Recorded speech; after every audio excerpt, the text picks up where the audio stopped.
originally wasn't planning on running, but some members from the Rhode Island Progressive Caucus, and I mean the actual Progressive Caucus, not the Trump supporters who've been nominated by the Democratic Party, but the actual Progressive reached out and said, hey, we'd really like you to run. I've gotten into a lot of conversations with people recently, and I realized that my politics align with theirs.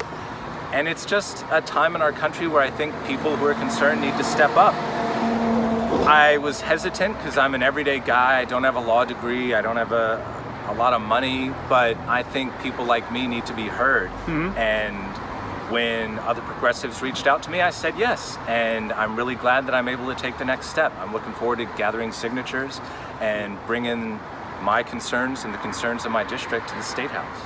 Well, there's a lot of Democratic support for things like the NRA and pro-life positions and fight against things like an increased minimum wage and support for working people. And to me, those are the true progressive ideals that we need to be fighting for.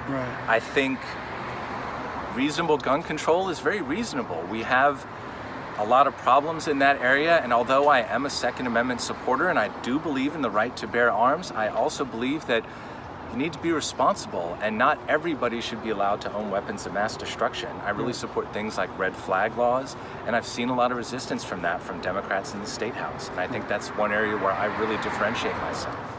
And so what's your next step from here? You're going to pick up your papers? Yes, I'm going to pick up my papers, and I'm looking forward to taking advantage of the July 4th weekend, get some patriotism on my side, and go around to local places. Burrowville has a lot of small farms and farmer markets and stuff like that, so I'm going to be setting up shop at some of those tables. I think this Thursday, July 6th, I will be at the Burrowville Farmers Market, and I will also be there Saturday morning. So if you'd like to meet me and ask questions about my candidacy, that would be a great time. That was good.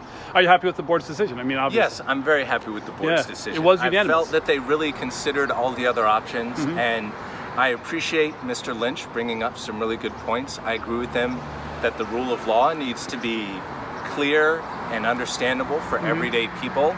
But I also think there needs to be some flexibility, and things like intent and good faith should matter. And I feel the board carefully weighed both of those considerations, and they decided to open up the electoral pool as opposed to restrict it. And that's better for democracy. I would like to see us err on the side of more democracy than less, right? Exactly. Another person in the race is not going to hurt. It's only going to open up new issues and give the voters more choices, more information. So I think that's great. I think the electoral system we have naturally weeds out frivolous candidates, and it shouldn't be the board's position to decide that. Let everybody run and let the people decide.